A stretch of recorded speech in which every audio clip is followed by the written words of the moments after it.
Arthur Schopenhauer. A arte de ter razão. 38 estratagemas. A dialética erística. A dialética erística é a arte de disputar, mais precisamente de disputar de modo a ter razão, per fas et nefas, por meios lícitos e ilícitos. Com efeito, podemos ter razão objetiva, na coisa em si, mas estar errado aos olhos das pessoas presentes, às vezes até mesmo aos nossos próprios olhos. O adversário pode refutar minha prova, o que vale como refutação de minha própria asserção, para a qual, entretanto, pode haver outras provas. Neste caso, é claro, a relação inversa para o adversário. Ele detém a razão, mas está objetivamente errado. Portanto, a verdade objetiva de uma proposição e sua validade na aprovação dos debatedores e ouvintes são duas coisas distintas. É para esta última que a dialética se volta. E a que se deve isso? A perversidade natural da raça humana. Se não fosse isso, se fôssemos essencialmente honestos, não buscaríamos em cada debate senão trazer a verdade à luz, totalmente despreocupados se ela está em conformidade com nossa opinião previamente apresentada ou com a do adversário. Isso seria indiferente ou, pelo menos, algo completamente secundário. Mas agora é a coisa principal.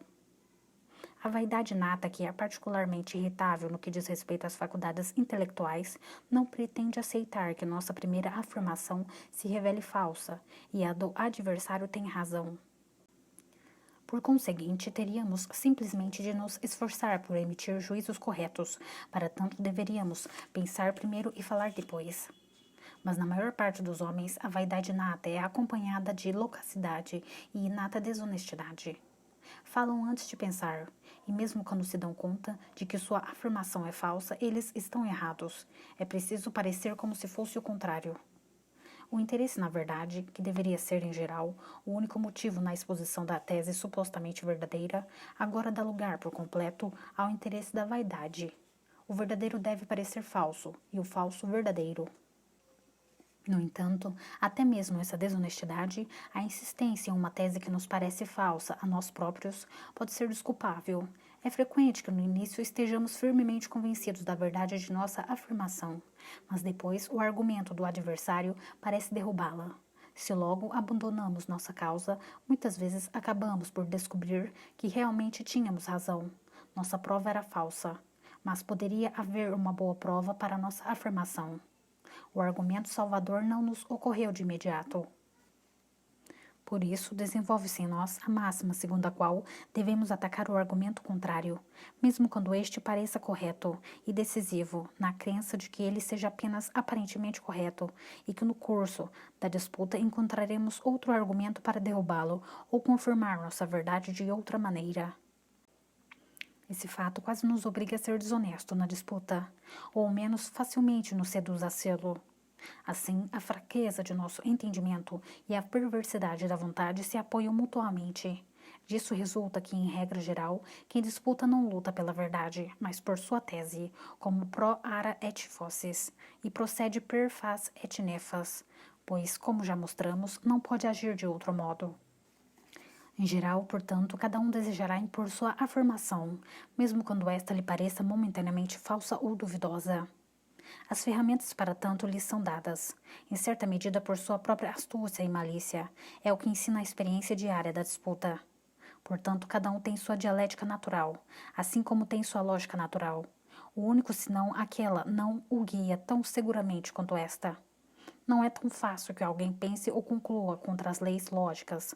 Falsos julgamentos são frequentes, enquanto falsos silogismos são extremamente raros. Por conseguinte, uma pessoa não mostra facilmente falta de lógica natural, mas é provável que demonstre falta de dialética natural. Este é um dom natural desigualmente distribuído, tal como ocorre com a faculdade do juízo, que é distribuída de modo bastante desigual, enquanto a razão o é propriamente de forma equitativa. Pois ocorre com frequência que, mesmo tendo razão, nos deixemos confundir ou refutar por uma argumentação meramente aparente ou inversamente, e muitas vezes quem sai vencedor de uma disputa deve sua vitória não tanto à correção do seu argumento na exposição de sua tese, mas antes à astúcia e habilidade com que a defendeu. Aqui, como em todos os casos, o melhor é o que é inato, mas o exercício, bem como a reflexão sobre as frases com que se derruba o adversário ou que geralmente usamos para derrubá-lo, podem contribuir bastante para adquirir maestria nessa arte. De modo mesmo que a lógica não possa ter benefícios realmente práticos, a dialética, no entanto, sim. Parece-me também que Aristóteles elaborou sua lógica propriamente dita, a analítica, essencialmente como fundamento e preparação para a dialética, e que esta era para ele a coisa mais importante. A lógica se interessa pela mera forma das proposições, a dialética por seu conteúdo ou matéria. Justamente por isso, a consideração da forma, isto é, do geral, devia proceder à do conteúdo, isto é, do particular. Aristóteles não define o propósito da dialética de modo tão preciso como o fiz eu. Por certo, ele indica o disputar como objetivo principal, mas ao mesmo tempo a busca da verdade, tópicos 1, 2. Depois ele volta a dizer que filosoficamente tratamos as teses de acordo com a verdade e dialeticamente de acordo com a aparência ou a aprovação, a opinião dos outros. Tópico 1, 12. Sem dúvida, ele está ciente da distinção e separação entre a verdade objetiva de uma proposição e sua imposição ou a obtenção de sua aprovação. Ele, contudo, não as distingue com suficiente clareza para designar a dialética somente a última finalidade. Por isso, as regras que ele fornece para este segundo objetivo são muitas vezes misturadas com os do primeiro. Parece-me, portanto, que ele não resolveu sua tarefa completamente.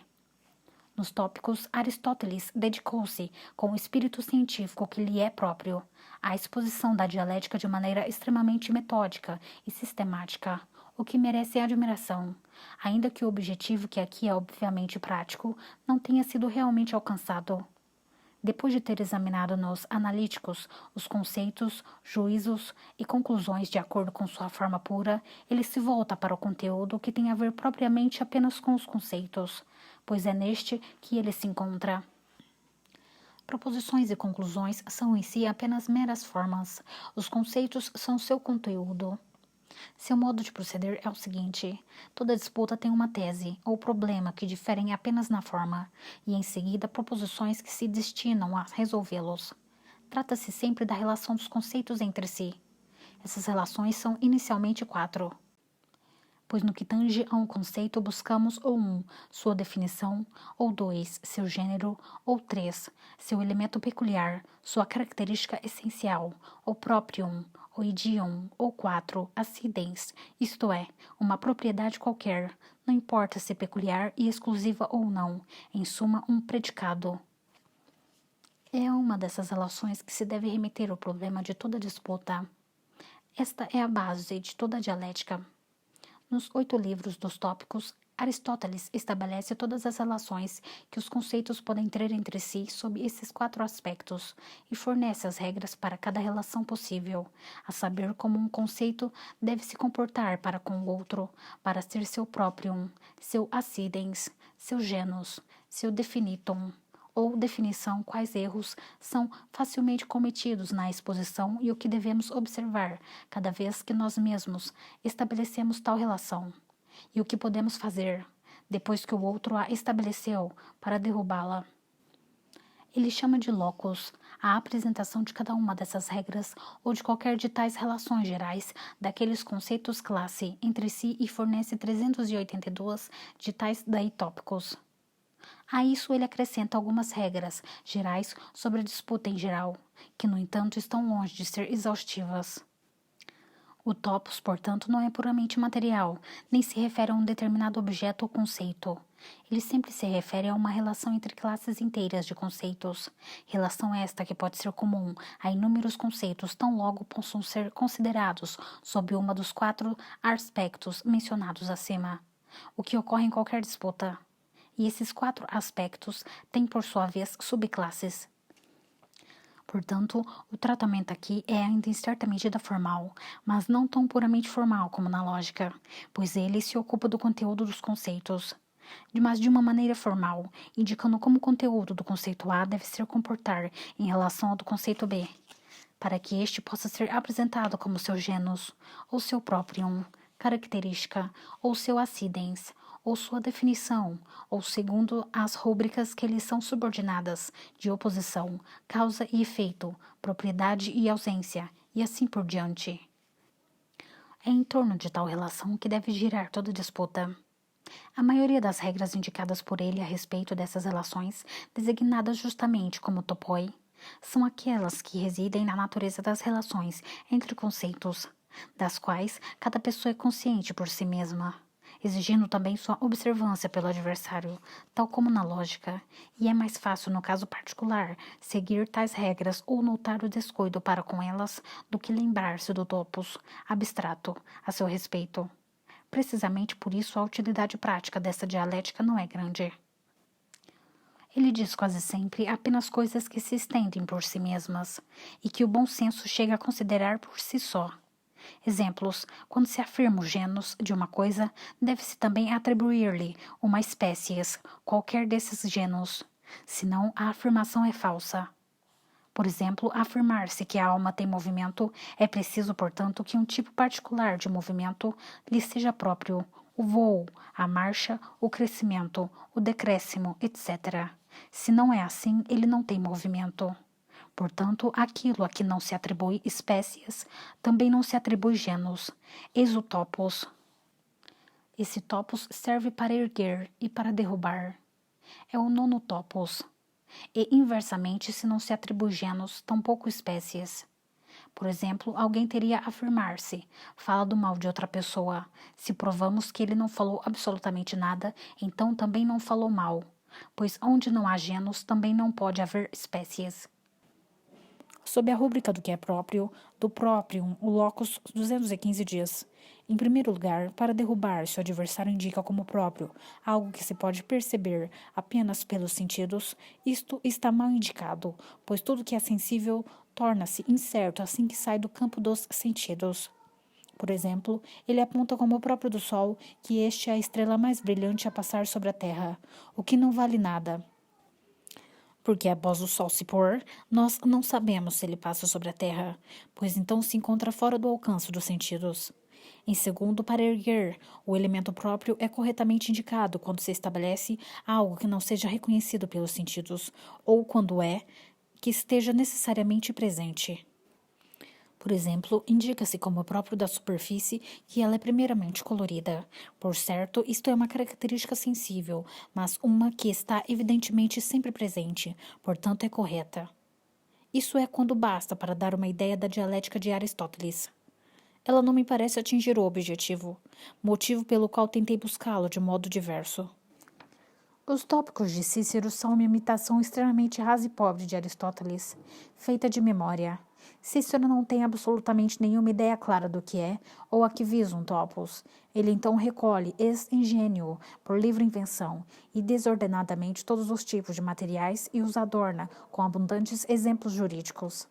Um de seus piores escritos. Para uma formulação límpida da dialética, é preciso, sem preocupação com a verdade objetiva, que é objeto da lógica, encará-la unicamente como a arte de ter razão, o que, obviamente, está tanto mais fácil quando se tem razão objetivamente. Mas a dialética como tal deve apenas ensinar como nos defendermos contra ataques de todos os tipos, especialmente contra os desonestos, e igualmente como nós mesmos podemos atacar o que o outro afirma sem nos contradizermos e, sobretudo, sem sermos refutados. É preciso separar claramente a descoberta da verdade objetiva da arte de fazer passar por válidas nossas teses. Aquela é assunto de uma atividade totalmente diferente.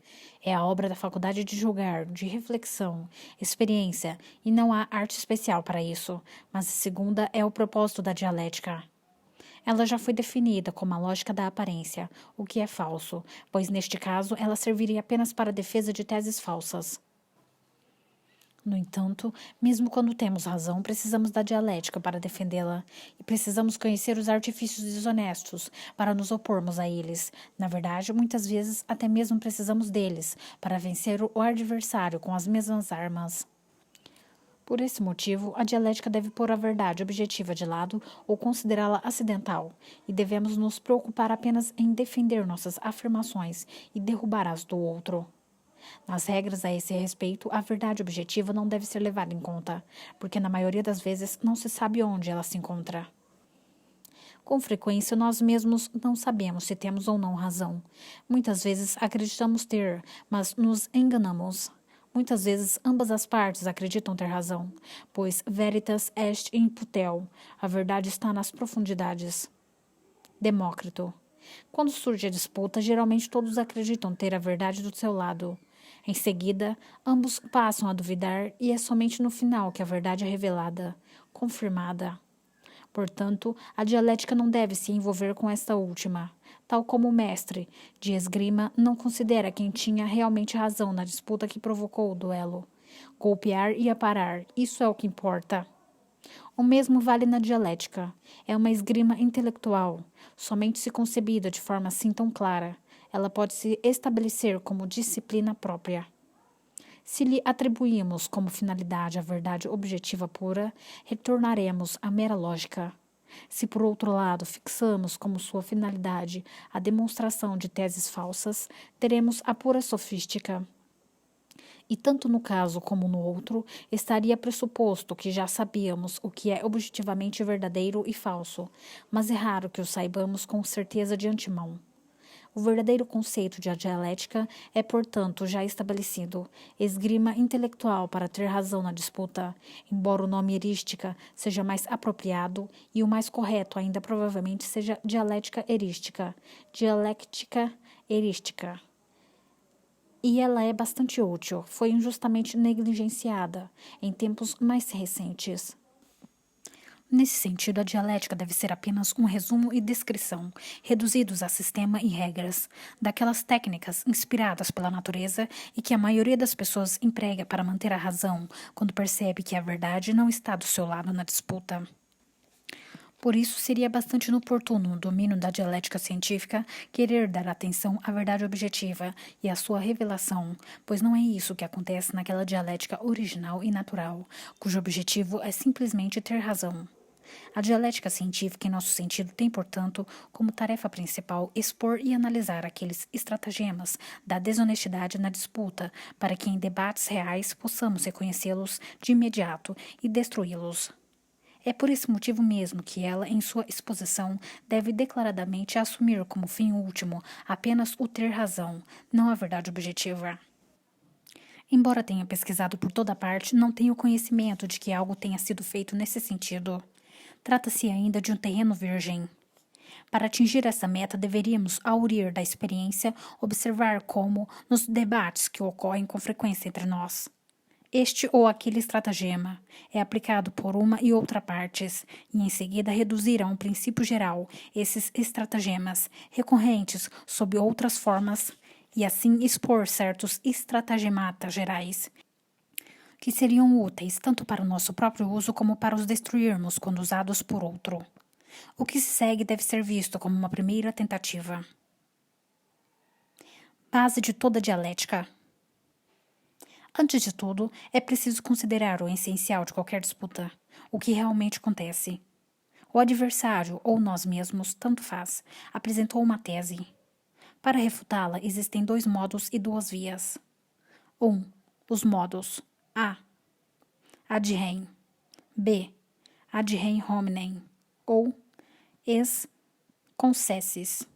Isto é, nós mostramos que a tese não concorda ou com a natureza das coisas, com a verdade objetiva absoluta, ou com outras afirmações ou concessões do oponente, isto é, com a verdade subjetiva relativa.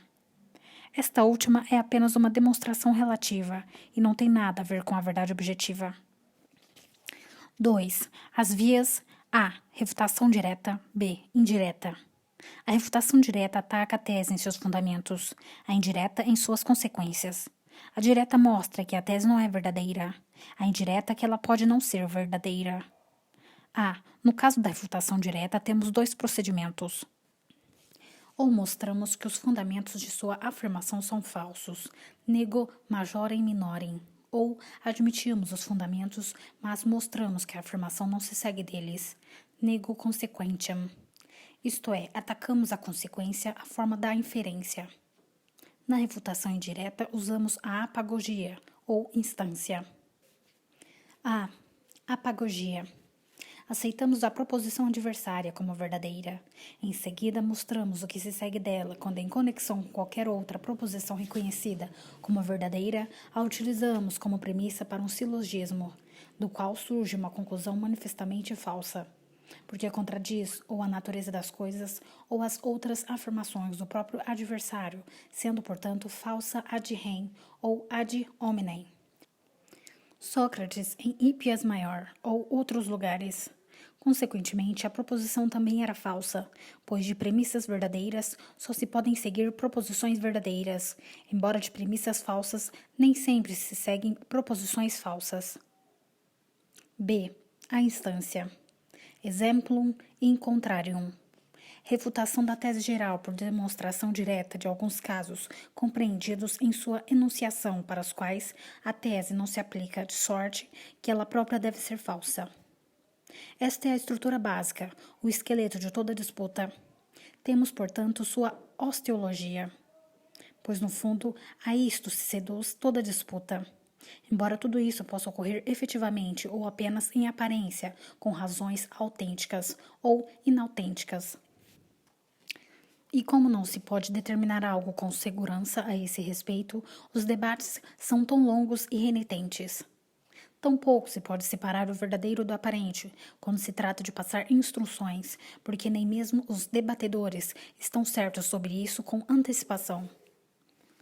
Por isso ofereço os estratagemas sem considerar se temos ou não razão objetiva, porque nem mesmo nós podemos saber disso com certeza, sendo algo que se deve determinar por meio da disputa. De resto, devemos em toda disputa ou argumentação em geral estar de acordo sobre alguma coisa que tomamos como princípio para julgarmos a questão debatida. Contra negantem, principia non est disputandum. Não se discute com quem nega os princípios. 38 estratagemas. Estratagema 1. A ampliação. Levar a afirmação do inimigo para além de seus limites naturais, interpretá-la do modo mais geral possível, tomá-la no sentido mais amplo possível e exagerá-la, a nossa própria, ao contrário, no sentido mais limitado possível, circunscrevendo-a aos limites mais estreitos possíveis, pois quanto mais geral se torna uma afirmação, tanto mais exposta a ataques. O antídoto é a formulação exata dos puncti ou status controversiae. Exemplo 1. Eu disse, os ingleses são a primeira nação na arte dramática. O adversário pretendeu intentar uma instância e respondeu, sabe-se que na música e, portanto, na ópera, eles não lograram nada. Eu rebati, lembrando que a música não está compreendida na arte dramática, que designa apenas a tragédia e a comédia, coisa que ele sabia muito bem e estava apenas tentando generalizar minhas afirmações, de modo a abarcar todas as representações teatrais, consequentemente a ópera, a música, para então vencer-me com segurança. Inversamente, para salvar nossa própria afirmação, nós a restringimos a limites mais estreitos do que intencionamos primeiramente se a expressão usada o permitir. Exemplo 2.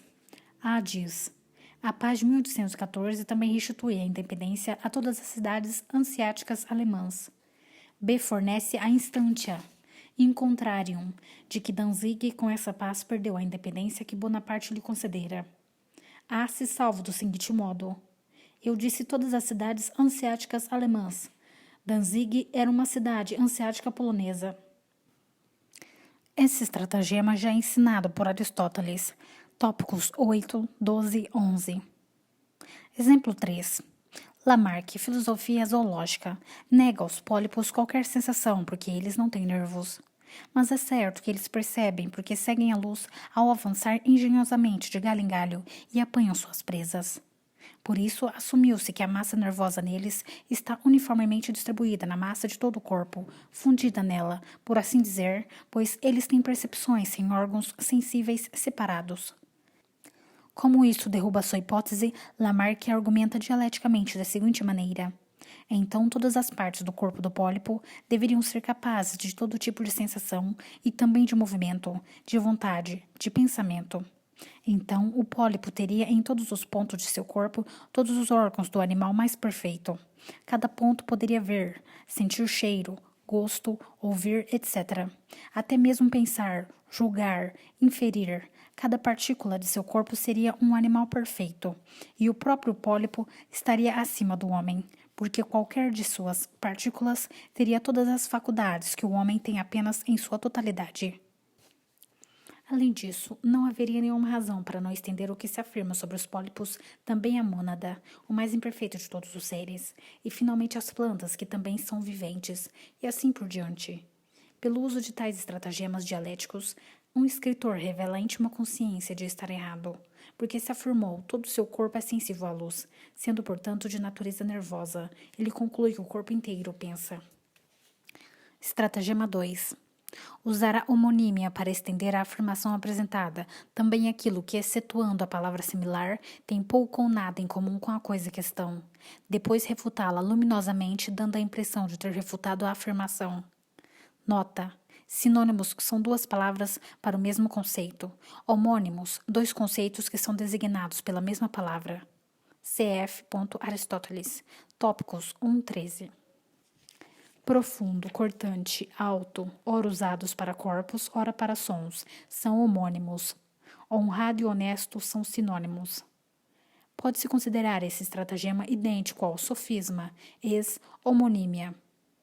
No entanto, o sofisma evidente da homonímia nunca enganará a sério. Homem, lumen, poteste, extinguem, intelectus, este, lumen, intelectus, posteste, extingue. Toda luz pode se extinguir. O intelecto é luz. O intelecto pode se extinguir. Aqui logo se nota que há 4 termini. Lumen é entendido no sentido próprio e lumen no sentido figurado. Mas em casos sutis, o sofisma engana, a saber, quando os conceitos designados pela mesma expressão são aparentados e se sobrepõem. Exemplo 1. A. Você ainda não foi iniciado nos mistérios da filosofia kantiana. B. Não quero saber de nada que envolva mistérios. Exemplo 2. Eu critiquei como irracional um princípio da honra segundo o qual a pessoa se torna desonrada por uma ofensa recebida, a menos que a retribua com uma ofensa maior, ou a lave com o sangue do inimigo ou seu próprio. Como razão para isso, eu argumentei que a verdadeira honra não pode ser ferida por aquilo que se sofre, mas apenas por aquilo que se faz, pois qualquer coisa pode ocorrer a qualquer um. O adversário atacou diretamente essa razão. Ele me mostrou de maneira luminosa que quando se acusa em falso um comerciante de logro, desonestidade ou negligência em seus negócios, isso seria um ataque à sua honra, que foi ferida aqui meramente pelo que ele estava sofrendo, e que ele só poderia restaurar fazendo punir tal agressor ou levando-o a retratar-se. Aqui, portanto, ele suplantou por homonímia a honra civil, que é conhecido de outra maneira por bom nome, e que pode ser ferida por difamação, pelo conceito de honra cavaleiresca, que também se chama ponte de honor, e que é ferida por injúrias. E porque um ataque à primeira não pode ser ignorado, mas deve ser repelido por refutação pública, é com o mesmo direito que não se pode deixar passar um ataque à última, mas rechaçá-lo por um insulto maior e um duelo. Ou seja, houve uma mistura de duas coisas essencialmente diferentes pela homonímia, da palavra honra, e assim uma controversiae mutatio, mudança da questão do debate causada pela homonímia. Estratagema 3. Tomar a afirmação apresentada de modo relativo, como se fosse apresentada de modo geral. Simpliciter, absoluto ou pelo menos concebê-la numa relação totalmente diferente e em seguida refutá-la nesse sentido. O exemplo de Aristóteles é: o mouro é preto, mas quanto aos dentes é branco, então ele é preto e não preto, ao mesmo tempo. Esse é um exemplo inventado que não engana ninguém. Tomemos um da experiência real. Numa conversa sobre filosofia, admite que meu sistema protege e louva os quietistas. Logo depois, se passou a falar de Hegel, e eu afirmei que ele, em grande parte, havia escrito coisas absurdas, ou que, pelo menos, em muitas passagens de seus escritos, o autor põe as palavras e o leitor põe o sentido.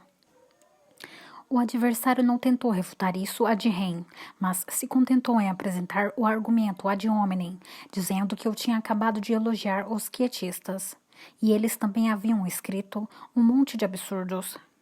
Eu admiti isso, mas corrigi meu adversário dizendo que eu não elogiei os quietistas como filósofos e escritores, isto é, não por causa de suas realizações teóricas, mas apenas como pessoas, por causa de suas ações, apenas em termos práticos, mas no caso de Hegel, fala-se de realizações teóricas. Foi assim que aparei o ataque.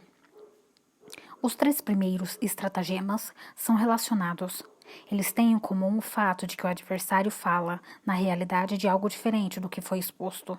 Portanto, incorreríamos em ignoratio elenchi, ignorância dos meios de refutação, se nos deixássemos despachar dessa maneira. Pois em todos os exemplos expostos, o que o adversário diz é verdadeiro, mas não está em contradição real, mas apenas aparente com a tese. Assim que é atacado por ele, nega as consequências da sua conclusão, ou seja, que da verdade de sua tese se siga a falsidade da nossa. Trata-se, portanto, de uma refutação direta de sua refutação per negationem consequentiae. Não admitir premissas verdadeiras porque se prevê a consequência. Contra isso, há a seguir 2 meios. Regras 4 e 5. Estratagema 4.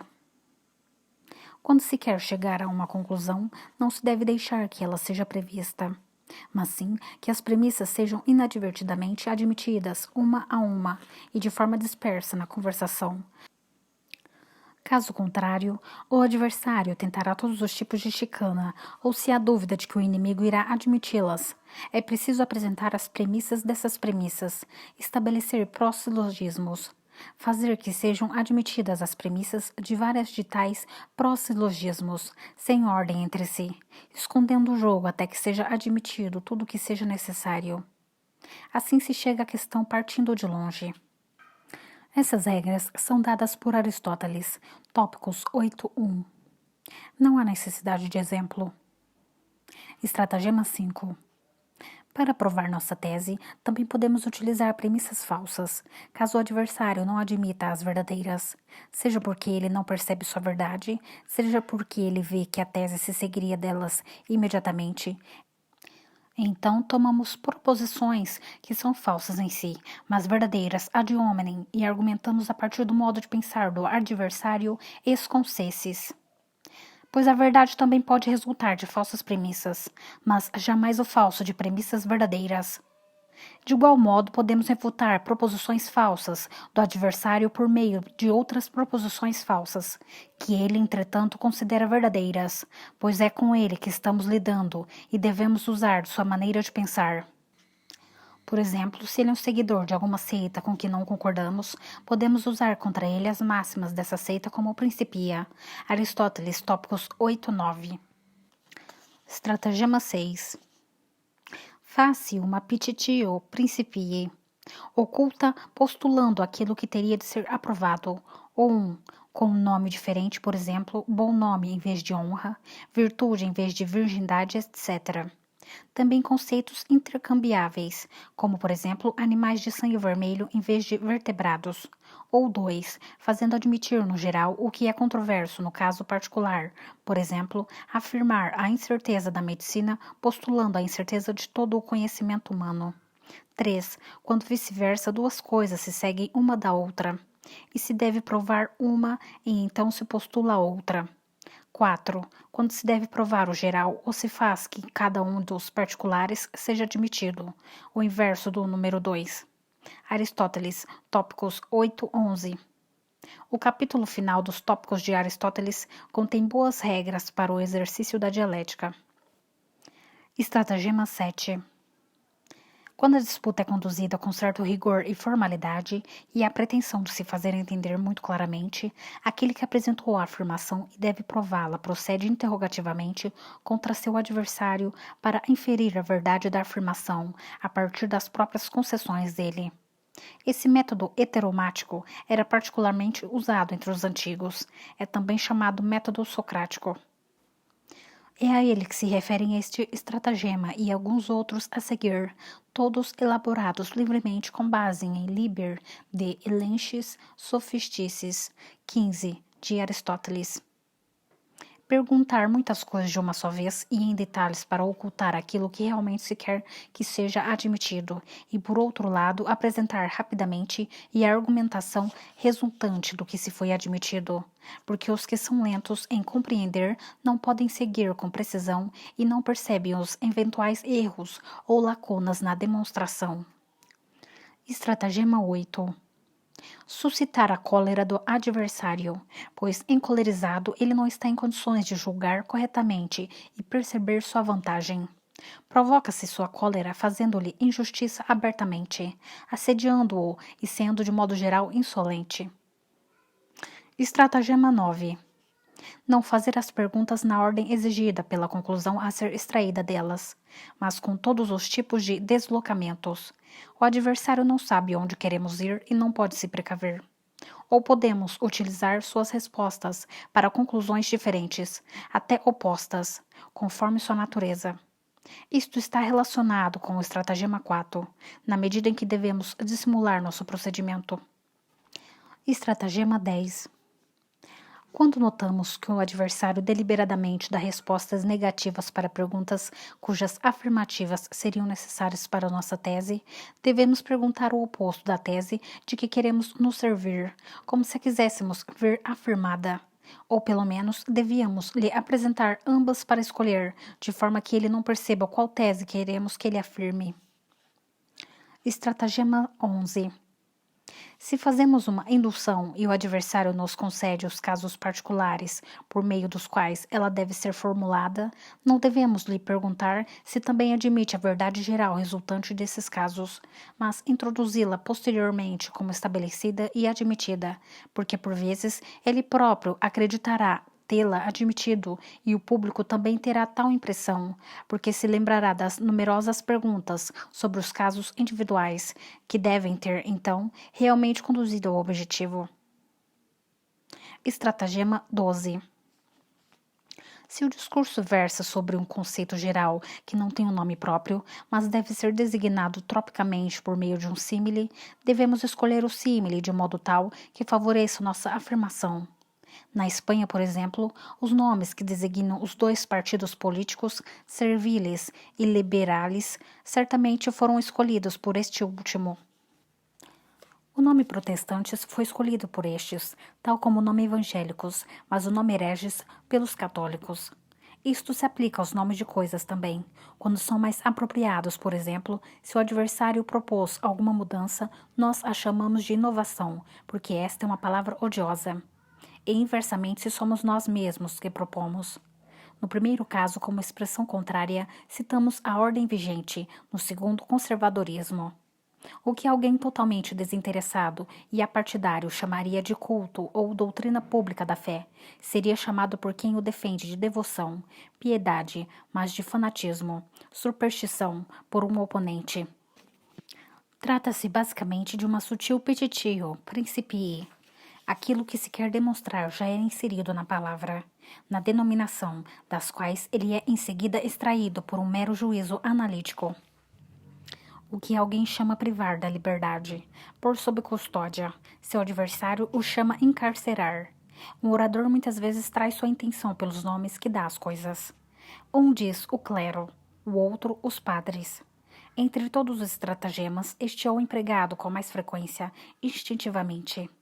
Fervor religioso, fanatismo, passo em falso ou galanteria, adultério, palavras equívocas, obscenidades, desajuste, falência, por influência e conexões, por subornos e nepotismo, reconhecimento sincero, boa remuneração. Estratagema 13. Para fazer que o adversário assuma uma tese, devemos fornecer seu contrário e deixar que ele escolha, mas temos de expressar esse contrário de modo bastante estridente, de modo que ele, para não ser paradoxal, deverá aprovar nossa tese, que em contraste parece totalmente provável. Por exemplo, ele deve admitir que uma pessoa tente fazer o que seu pai lhe diz, então perguntamos: Devemos em todas as coisas obedecer ou desobedecer aos nossos pais. Ou quando se diz que alguma coisa é frequente, devemos perguntar se frequente significa poucos ou muitos casos. O adversário dirá muitos. É como colocar cinza ao lado do preto, para poder chamá-lo de branco, ou ao lado do branco, para poder chamá-lo de preto. Estratagema 14. Um trunco insolente é quando, depois de o adversário responder a várias perguntas, sem que suas respostas satisfaçam a conclusão que tínhamos em mente, nós apresentamos e proclamamos triunfalmente como demonstrada a conclusão que queríamos obter, embora ela não se siga daquelas respostas. Se o adversário é tímido ou estúpido e o outro lado tem bastante descaramento e uma boa voz, isso pode muito bem ter sucesso. O estratagema pertence à falácia causai ut causai. Engano por assumir uma não-razão como razão. Estratagema 15. Se expusemos uma tese paradoxal e encontramos dificuldade em prová-la, então propomos ao adversário a aceitação ou rejeição de qualquer tese correta, mas não totalmente óbvia, como se quiséssemos extrair dela a demonstração. Se ele a rejeita por desconfiança, nós a conduzimos ad absurdum e triunfamos. Mas se ele a aceita, é porque, por ora, dissemos algo razoável e logo mais veremos. Ou acrescentamos o estratagema anterior e afirmamos, então, que o que foi dito demonstrou nosso paradoxo. Aqui é preciso um grau máximo de descaramento, mas a experiência mostra que isso acontece, e há pessoas que praticam tudo isso instintivamente. Estratagema 16. Argumenta ad hominem ou ex concessis. Diante de uma afirmação do adversário, devemos ver se ela não está de algum modo, se necessário, apenas aparentemente em contradição com alguma coisa que ele disse ou admitiu antes, ou com os princípios de uma escola ou seita que ele elogiou e aprovou, ou com as ações dos adeptos dessa seita, nem que sejam adeptos falsos ou aparentes, ou com suas próprias atitudes. Se ele defende, por exemplo, o suicídio, nós logo exclamamos: por que você não se enforca? Ou se ele afirma que Berlim é um lugar de estadia desagradável, também bradamos imediatamente: por que você não parte com a primeira diligência? De um modo ou de outro, escolheremos um ardil. Estratagema 17. Se o adversário nos pressiona com uma contraprova, muitas vezes poderemos nos salvar com uma sutil distinção, que não tínhamos pensado antes, se a questão admitir um duplo significado ou um caso duplo. Estratagema 18. Se notamos que o adversário lançou mão de uma argumentação que nos derrotará, não podemos permitir-lhe que a leve até o final, mas devemos interromper ou desviar a tempo o curso da disputa e levá-lo a outras questões. Em suma, proceder a uma mutatio controversiae. SF. Estratagema 29. Estratagema 19. Se o adversário nos pede expressamente que apresentemos alguma coisa contra um determinado ponto em sua afirmação, mas não temos nada adequado, devemos então levar a questão para um âmbito geral e falar contra isso. Se tivermos de dizer por que uma hipótese física particular não pode ser confiável, falaremos da natureza falaciosa do conhecimento humano e ilustraremos com todos os tipos de exemplos. Estratagema 20. Quando pedimos as premissas ao adversário e ele as concedeu, não precisamos pedir a conclusão, mas extraí-la nós mesmos. Ainda que falte uma ou outra premissa, nós a consideramos como admitida e tiramos a conclusão. Trata-se aqui do emprego da fallacia non causae ut causae. Estratagema 21. Ao proceder um argumento meramente aparente ou sofístico do adversário, podemos realmente refutá-lo, mostrando seu caráter insidioso e falacioso, mas é melhor opor-lhe um contra-argumento igualmente aparente e sofístico, e assim liquidá-lo, pois o que importa não é a verdade, mas a vitória. Se ele, por exemplo, oferece um argumentum ad hominem, é suficiente debilitá-lo com o contra-argumento ad hominem ex concessis. e, de modo geral, em vez de discutir longamente sobre a verdadeira natureza da matéria, é mais rápido apresentar-lhe um argumentum ad hominem, se a ocasião parecer propícia. Estratagema 22. Caso o adversário exija que admitamos alguma coisa da qual se seguiria imediatamente o problema em disputa, nós recusamos, alegando que isso é uma petitio principii, pois é fácil que ele e os ouvintes considerem idêntica ao problema uma proposição estreitamente relacionada ao problema e assim o privamos de seu melhor argumento. Estratagema 23. A contradição e a disputa instigam a exagerar a afirmação. Podemos, portanto, mediante contradição, instigar o adversário a amplificar para além da verdade uma afirmação que em si mesma e nos devidos limites seria possivelmente verdadeira. E ao refutarmos este exagero, parecerá que refutamos sua tese original. Em contrapartida, nós mesmos devemos tomar cuidado para não nos deixar levar, por contradição, ao exagero ou à expansão de nossa tese. Muitas vezes, o próprio adversário tentará estender nossa afirmação além dos limites que lhe havíamos imposto. Devemos detê-lo imediatamente e reconduzi-lo aos limites de nossa afirmação, com um eu só disse isso e nada mais. Estratagema 24. Manipulação das consequências. Por meio de falsas inferências e distorção dos conceitos, retiramos a força da tese do adversário, proposições que não estão nela e não correspondem em absolutamente nada à opinião do adversário, sendo, ao contrário, absurdas ou perigosas, pois agora parece que se saem de sua tese proposições que se contradizem a si mesmas, ou as verdades reconhecidas. Isso vale então como uma refutação indireta, apagoge, e é outra vez uma aplicação da falácia non causae ut causae. Estratagema 25. Trata-se de apagoge por meio de uma instância, exemplo in contrarium. A inductio requer uma grande quantidade de casos para definir seu princípio geral. Para a inductio, basta a apresentação de um início caso em desconformidade com o princípio geral, e este é demolido. Esse caso se chama instância, inductio, exemplo in contrarium instantia. Por exemplo, a proposição todos os ruminantes têm chifres é derrubada pela única instância dos camelos. A instância é um caso de aplicação da verdade universal, alguma coisa a ser submida sob seu conceito geral, mas para a qual aquela verdade não vale e que por isso é completamente refutada. No entanto, aqui podem ocorrer enganos, razão pela qual temos de considerar o seguinte, quando o adversário propõe instâncias. 1. Se o exemplo é realmente verdadeiro, há problemas para os quais a única solução verdadeira é que o caso não é verdadeiro. Por exemplo, muitos milagres, histórias de fantasmas, etc. 2. Se ele realmente concerne ao conceito da verdade estabelecida.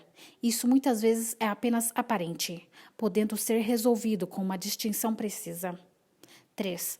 Se ele realmente está em desacordo com a verdade estabelecida. Isso também com frequência é apenas aparente. Estratagema 26. Uma manobra brilhante é a retorsio argumenti, quando o argumento que o adversário quer usar a seu favor pode ser mais bem usado contra ele.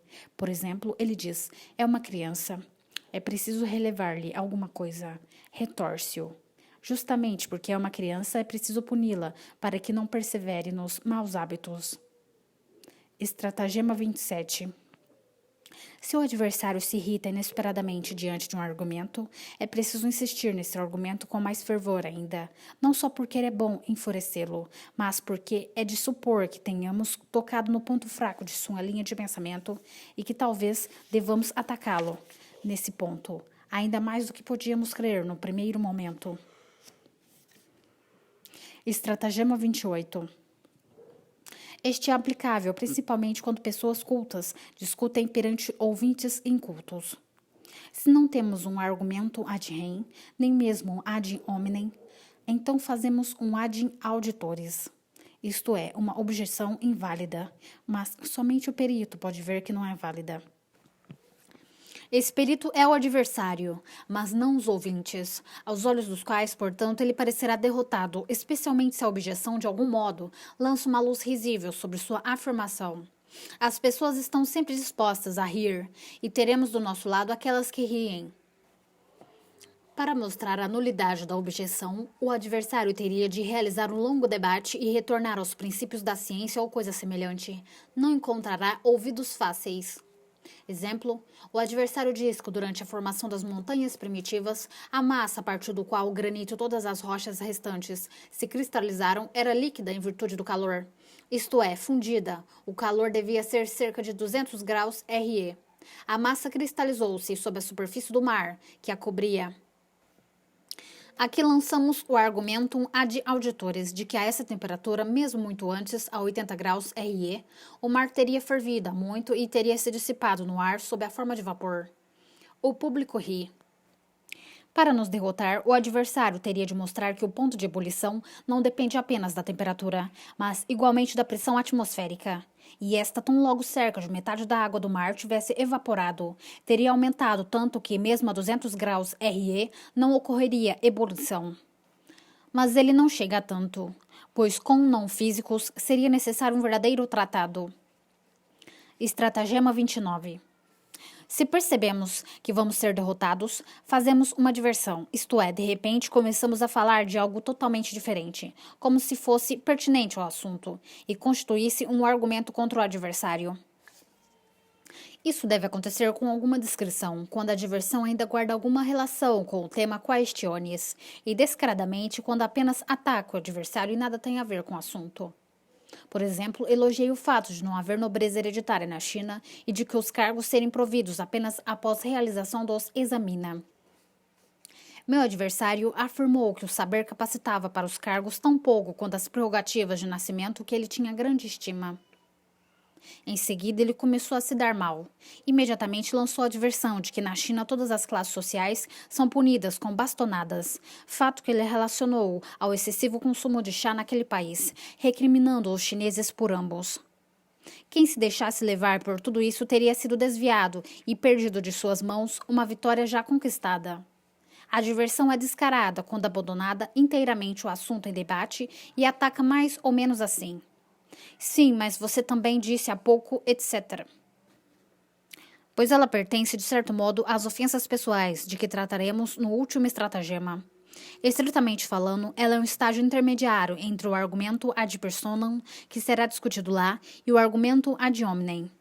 Qualquer briga entre pessoas comuns mostra que esse estratagema é, por assim dizer, inato. Quando, por exemplo, um faz acusações pessoais ao outro, este não responde refutando-as, mas por acusações pessoais que ele próprio faz ao adversário, deixando intocadas as que foram feitas contra si e, por assim dizer, admitindo-as. Ele age como Cipião, que atacou os cartagineses, não na Itália, mas na África. Nas guerras, tal diversão pode às vezes ser útil. Nas brigas é ruim porque as ofensas recebidas são deixadas sem respostas e os ouvintes passam a conhecer o que há de pior em ambas as partes. Na disputa, ela pode ser usada apenas faute demiux, na falta de algo melhor. Estratagema 30. O argumentum ad verecundiam. Argumento baseado no respeito. Em vez de razões, precisamos autoridades, segundo a medida dos conhecimentos do adversário. Unus quisque, ma vult credere, quam judicari.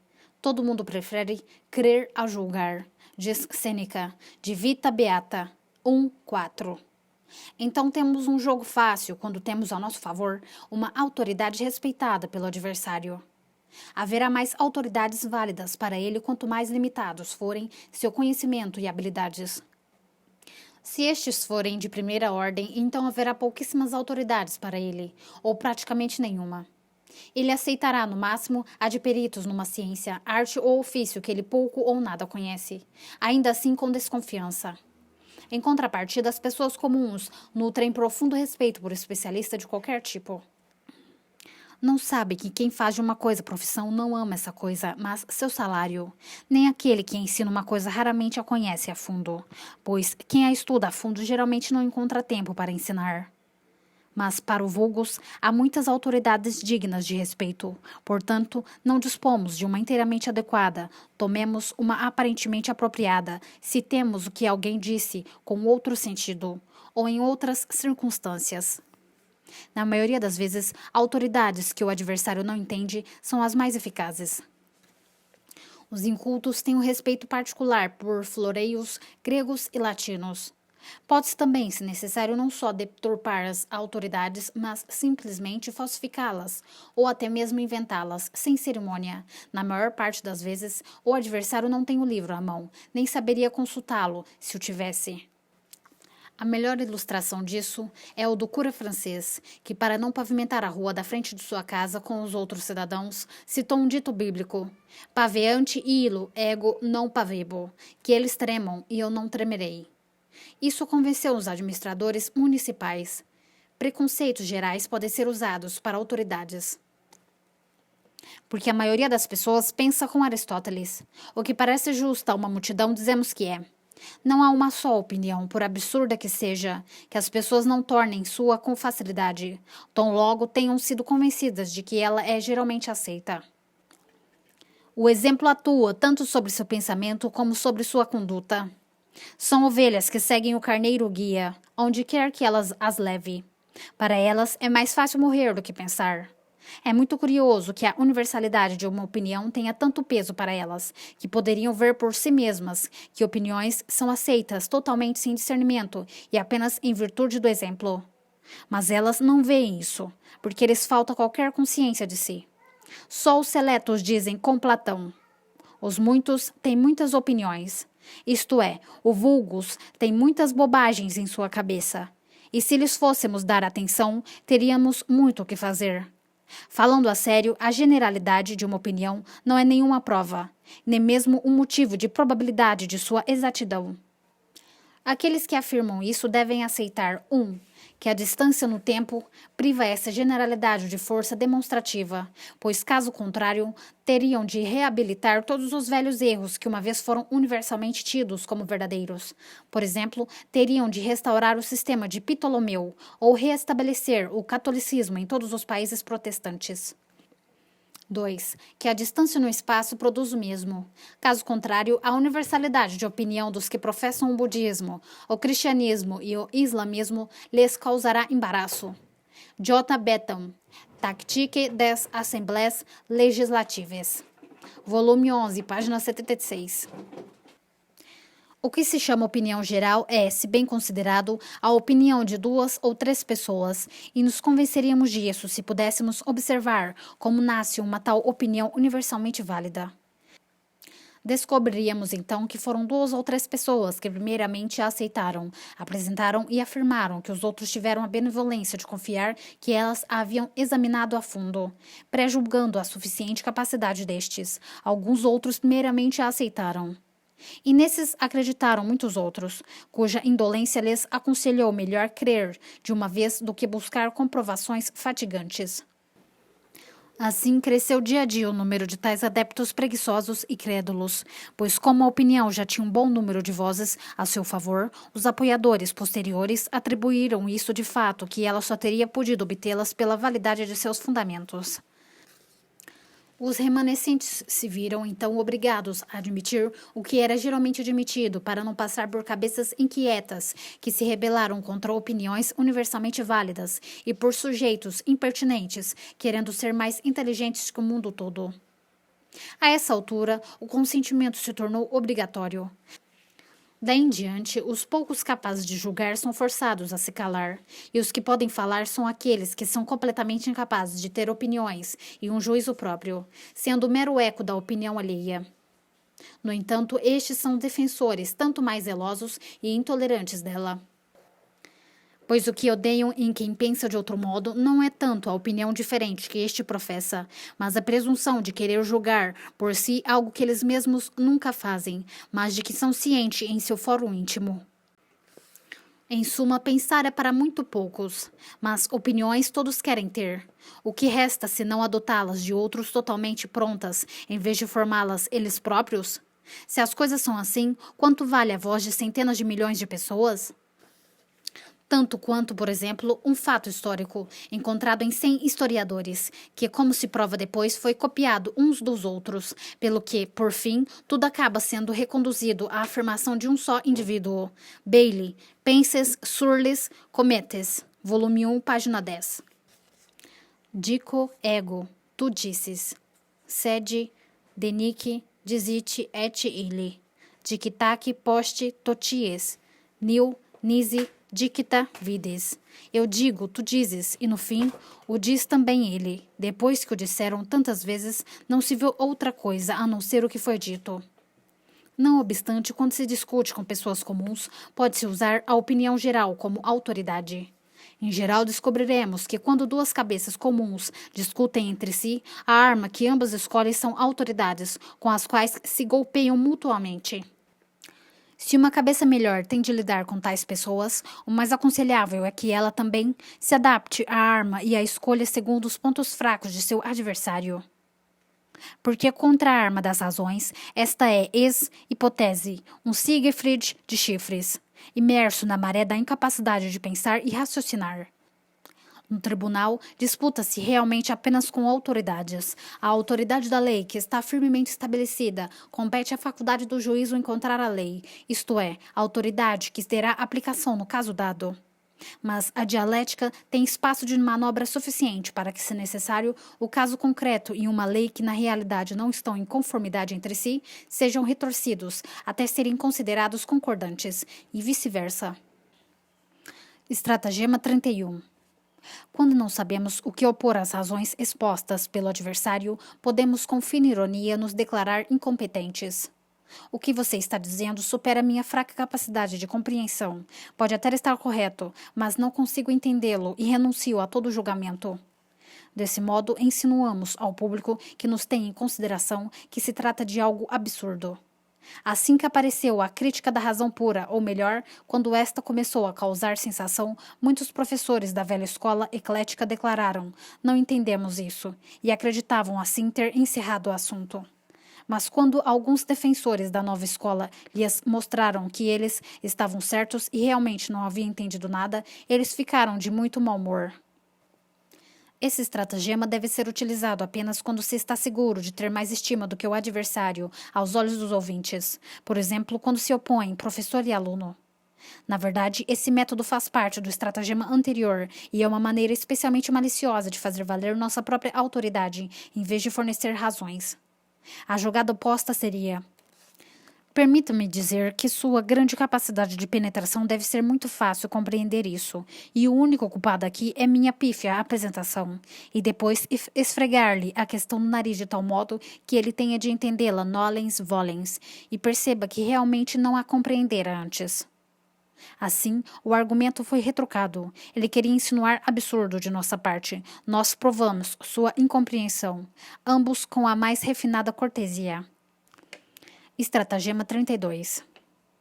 Uma maneira rápida de eliminar ou ao menos tornar suspeita uma afirmação do adversário que nos seja contrária é a de colocá-la sob uma categoria odiada, ainda que tenha apenas uma semelhança com esta ou uma vaga relação. Por exemplo, isso é maniqueísmo, é arianismo, é pelagianismo, é idealismo, é espinosismo, é panteísmo, é brownianismo, é naturalismo, é ateísmo, é racionalismo, é espiritualismo, é misticismo, etc.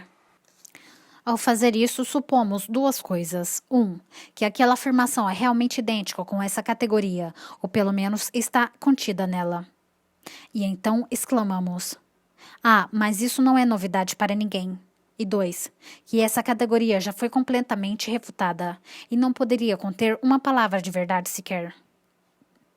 Estratagema 33. Isso pode ser verdade em teoria, na prática é falso. Por meio deste sofisma, admitimos os fundamentos, mas negamos as consequências em contradição com a regra a ratione ad rationatum valete consequentia. Da razão ao seu efeito vige a consequencialidade. Aquela afirmação é uma impossibilidade. O que é verdadeiro na teoria deve sê-lo também na prática. Se não o é, então há um erro na teoria. Algo foi esquecido e não foi levado em conta. Por consequência, a teoria também é falsa. Estratagema 34. Se o adversário não dá uma resposta ou informação direta a uma pergunta ou argumento, mas se esquiva por meio de outra pergunta ou uma resposta indireta, ou mesmo de algo sem relação alguma com o assunto em discussão, pretendendo falar de outra coisa, isso é um sinal claro de que nós, às vezes, sem saber, tocamos um ponto fraco. É um relativo emudecimento de sua parte. É preciso, pois, insistir nesse ponto e não deixar o adversário em paz, mesmo quando ainda não vemos em que consiste realmente a fraqueza que tínhamos tocado. Estratagema 35. Este estratagema, tão logo seja praticável, deixa todos os outros supérfluos. Em vez de agir sobre o intelecto por meio de razões, agimos sobre a vontade por meio de motivações. E o adversário, tanto quanto os ouvintes, caso tenham o mesmo interesse que ele, são logo conquistados para nossa opinião, mesmo que ela seja tomada de empréstimo do manicômio. Pois quase sempre meia onça de vontade pesa muito mais do que um quintal de perspicácia e convicção. Claro, ele funciona apenas em circunstâncias especiais. Podemos fazer o adversário notar que sua opinião, se fosse válida, provocaria um dano considerável ao seu interesse, de modo que a soltará tão rápido como se fosse um ferro quente que tivesse pego por descuido. Por exemplo, um religioso defende um dogma filosófico. Nós o fazemos notar que está indiretamente em contradição com o dogma básico de sua igreja, e ele o abandonará. Um proprietário de terras afirma a excelência na maquinaria da Inglaterra, onde uma máquina a vapor faz o trabalho de muitas pessoas. Damos a entender que em breve as carruagens também logo serão puxadas por máquinas a vapor, o que fará desabar o preço dos cavalos e seus inúmeros raras, e veremos como ele se comporta. Nesses casos, o sentimento de cada um geralmente é: quam temerim in nos merte legem sansimus iniquam. Que temeridade sancionar uma lei que vai contra nós mesmos. Isto também ocorre quando os ouvintes, mas não o adversário, pertencem à mesma seita, guilda, ofício, clube, etc. que nós. Por mais correta que seja sua tese, tão logo insinuemos que ela contraria o interesse comum daquela guilda, etc.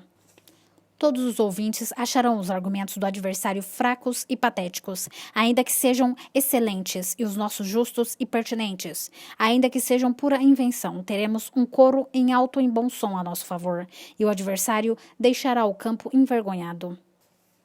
De fato, os ouvintes quase sempre acreditarão ter assentido por convicção, pois o que nos é desfavorável geralmente parece absurdo ao intelecto. Intellectus luminis sici non est recipit infusionem a voluntate et affectibus. O intelecto não é uma luz que arde sem óleo, mas é nutrido pela vontade e pelas paixões. Este estratagema poderia ser referido como atacar a árvore pelas raízes. Geralmente é chamado argumento ex utile. Estratagema 36. Aturdir, desconcertar o inimigo com um palavreado sem sentido. Isso repousa no fato de que habitualmente o homem crê, ao ouvir apenas palavras, que ali também deve haver matéria para reflexão.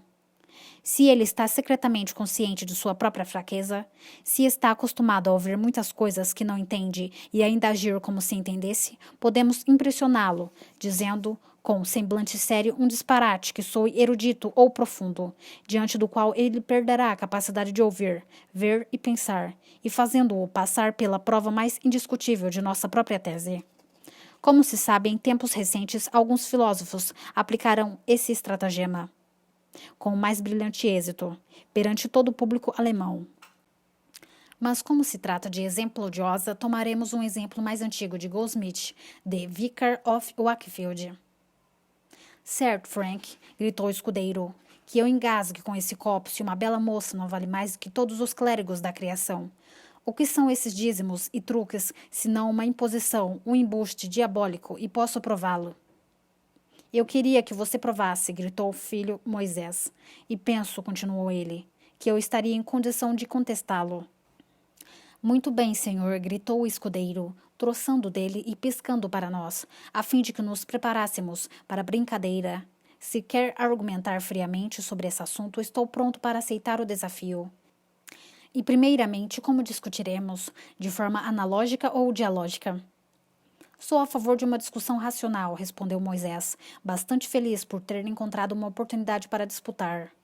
Bom, disse o escudeiro, e em primeiro lugar, o que vem primeiro? Eu espero que não negue que tudo que é, é. Se você não me conceder isso, não posso seguir adiante. Por quê? Respondeu Moisés. Acho que posso conceder isso e tirar grande vantagem. Assim espero também, devolveu o outro. Você considerará que uma parte é menor do que o todo. Também concedo isso, respondeu Moisés. É algo correto e razoável. Espero, disse o escudeiro, que não negue que os 3 ângulos de um triângulo são iguais a 2 retos. Nada poderia ser mais claro, retrucou o outro, olhando ao redor com sua habitual importância. Muito bem, bradou o escudeiro, falando muito rápido. Estando as premissas assim estabelecidas, passo para a observação de que a concatenação de existências próprias, progredindo numa proposição duplicada recíproca, produz naturalmente um dialogismo problemático, que em certa medida prova que a essência da espiritualidade pode ser referida ao segundo praeticabile. Alto lá, bradou o outro. Eu nego isso. Acha então que eu vou me submeter docilmente a doutrinas tão heterodoxas? O quê? Respondeu o escudeiro, simulando aborrecimento. Não submeter-se? Responda-me uma pergunta simples. Você acha que Aristóteles está certo quando diz que os relativos estão relacionados? Sem dúvida, respondeu o outro. Se é assim, disse o escudeiro, responda-me diretamente ao que proponho. Você julga a investigação analítica da primeira parte de meu entimema deficiente, secundum quoad ou quoad minus, e me dê suas razões, eu digo razões diretas. Eu protesto, exclamou Moisés. Não compreendo corretamente o que seu raciocínio pretende provar, mas se ele for reduzido a uma proposição simples, acho que pode encontrar uma resposta. Ó, meu senhor, respondeu o escudeiro, sou seu humilde servo, mas noto que você quer que eu lhe forneça argumentos e intelecto também. Não, senhor, protesto. Suas pretensões são muito difíceis para mim. Isso provocou uma sonora risada contra o pobre Moisés, o único de semblante infeliz num grupo de caras alegres. Não pronunciou mais uma única sílaba durante toda a conversação. Do capítulo 7. Estratagema 37. Que deveria ser um dos primeiros. Se o adversário tem razão na questão, mas felizmente escolhe uma má prova, conseguimos facilmente refutar esta prova e depois fazemos passá-la por uma refutação de toda a questão. No fundo, isso se reduz ao fato de um argumento ad hominem ser apresentado como um ad rem. Se não lhe ocorre ao nenhum de seus assistentes uma prova mais exata, nós, então, saímos vitoriosos. Por exemplo, quando alguém, para provar a existência de Deus, apresenta um argumento ontológico que é bastante refutável. Esta é a maneira como maus advogados perdem uma boa causa. Querem justificá-la com uma lei que não lhe é adequada e a adequada não lhes ocorre. Último estratagema. Quando percebemos que o adversário é superior e não conseguiremos ter razão, nós então nos tornamos pessoais, ofensivos, grosseiros. Tornar-se pessoal consiste em abandonar o objeto da disputa, porque se trata de um jogo perdido, e atacar de alguma maneira o adversário, sua pessoa, este poderia ser chamado argumento ad personam, para diferenciá-lo do argumento ad hominem, que parte do objeto puramente objetivo, para ater-se ao que o adversário disse ou admitiu a seu respeito. Na pessoalização, abandonamos o objeto por completo e dirigimos o ataque contra a pessoa do adversário, tornando-nos ofensivos, maldosos, abusivos, grosseiros. É um apelo das forças do intelecto às do corpo, ou à animalidade. Esta regra é muito apreciada, pois todo mundo é capaz de aplicá-la, sendo, portanto, utilizada com frequência. Cabe agora perguntar qual contra-regra seria válida para a outra parte. Porque se ela quiser usar a mesma regra, haverá briga, ou um duelo, ou um processo por injúria. Seria um grave erro pensar que é suficiente não pensarmos nós mesmos para o ataque pessoal. Porque ao mostrarmos com toda serenidade que o outro está errado e, portanto, julga e pensa falsamente, o que é o caso com qualquer vitória dialética, nós o exasperamos mais do que mediante uma expressão grosseira, ofensiva. Por quê? Porque, como diz Hobbes em De Cive, capítulo 1, todo prazer de ânimo e toda alegria residem em haver pessoas em comparação com as quais podemos ter autoestima de nós mesmos. Nada supera para o homem a satisfação de sua vaidade, e nenhuma ferida dói mais do que aquela que golpeia esta vaidade. Daí frases como a honra vale mais do que a vida, etc. Esta satisfação da vaidade surge principalmente da comparação de si mesmo com os outros, e em todos os aspectos, mas principalmente em relação às capacidades intelectuais. Isto ocorre de modo eficaz e bastante intenso, justamente na disputa. Daí a amargura do vencido sem que nenhuma injustiça tenha sido cometida contra ele. E daí seu recurso a este último estratagema, do qual não podemos nos esquivar com mera polidez. No entanto, uma grande dose de sangue frio pode ajudar aqui também, se respondermos tranquilamente assim que o adversário partir para os ataques pessoais, que isso não pertence ao objeto em questão, e retornarmos a esta e continuarmos a provar que ele está errado, sem atender aos seus insultos, mais ou menos como Temístocles diz a Euríbiades: golpeia-me, mas me escuta. Mas isto não está ao alcance de todos. A única contra-regra segura é a que Aristóteles já fornece no último capítulo de Tópicos.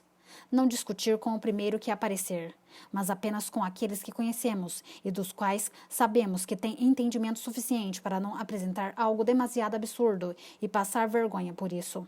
E discutir com a razão, não com palavras autoritárias, ouvir as razões e elas se submeter. Por fim, pessoas que apreciam a verdade gostam de ouvir boas razões, mesmo da boca do adversário. E tenham equanimidade suficiente para suportar que estão errados quando a verdade está do outro lado. Segue-se que entre 100 dificilmente se encontra um que é digno de que disputemos com ele. Quanto aos demais, deixemos que digam o que quiserem, pois ser idiota é um direito humano, e pensemos no que diz Voltaire: a paz vale mais do que a verdade. E um provérbio árabe afirma: da árvore do silêncio pende o fruto da paz. Em todo caso, a disputa, como atrito de cabeças, é mutuamente benéfica para corrigir os próprios pensamentos e também para criar novos pontos de vista. Mas ambos os disputantes devem ser similares em erudição e inteligência. Se algum carece da primeira, então não entende tudo. Não está ao nível. Se lhe falta a segunda, a amargura daí resultante irá levá-lo à desonestidade e truques ou à grosseria. Não há diferença essencial entre a disputa in colloquio privato, civi, familiari e a disputatio solemnis, publica, pro grado. Apenas no caso da segunda é necessário que respondens sempre deva ter razão contra o oponente e que, portanto, o praese presidente o ajude se necessário. Ou ainda nesta última, argumenta-se mais formalmente. Os argumentos são revestidos na forma silogística rigorosa.